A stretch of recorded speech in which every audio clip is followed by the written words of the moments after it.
छायावादी कवि सूर्यकांत त्रिपाठी ने अपनी कविता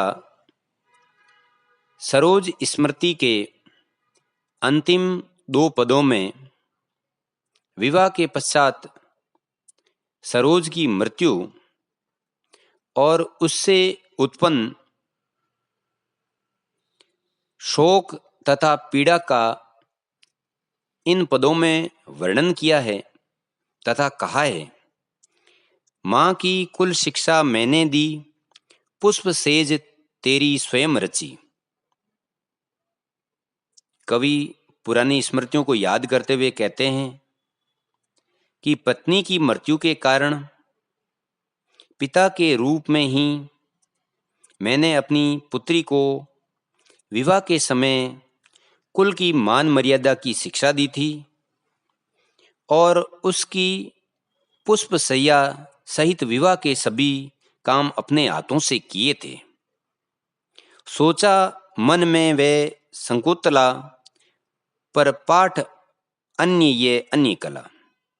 फिर कवि के मन में विचार आता है कि सरोज और संकुतला की स्थिति एक जैसी थी, क्योंकि दोनों की माताएं नहीं हैं।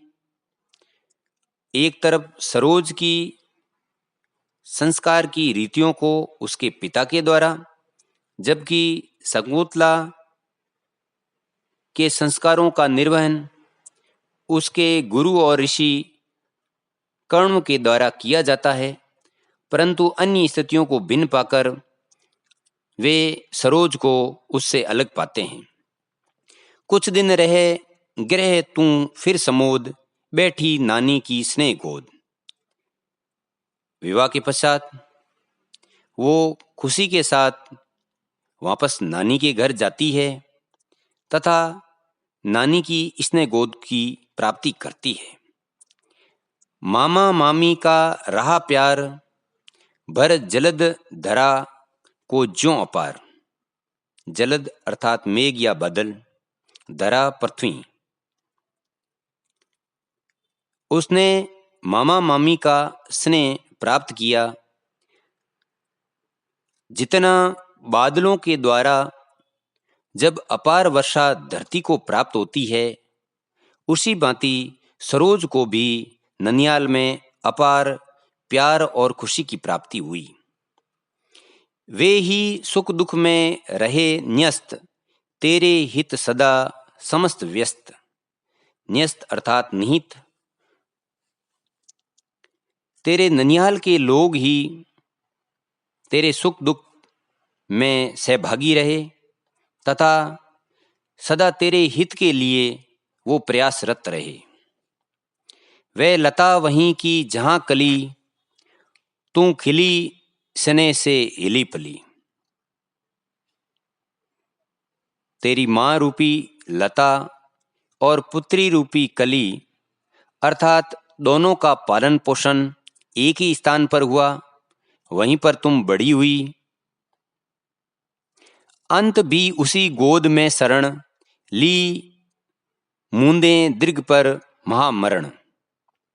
दीर्घ यानी आंखें। अंत में ननिहाल में ही अथवा नानी की गोद में ही तुमने अपनी आंखों को बंद कर लिया, अर्थात इस संसार से अलविदा हो गई। अंतिम पद में कवि आगे कहते हैं, मुझ भाग्यहीन की तू संबल, युग वर्ष बाद जब हुई विकल। संबल सहारा, विकल व्याकुल।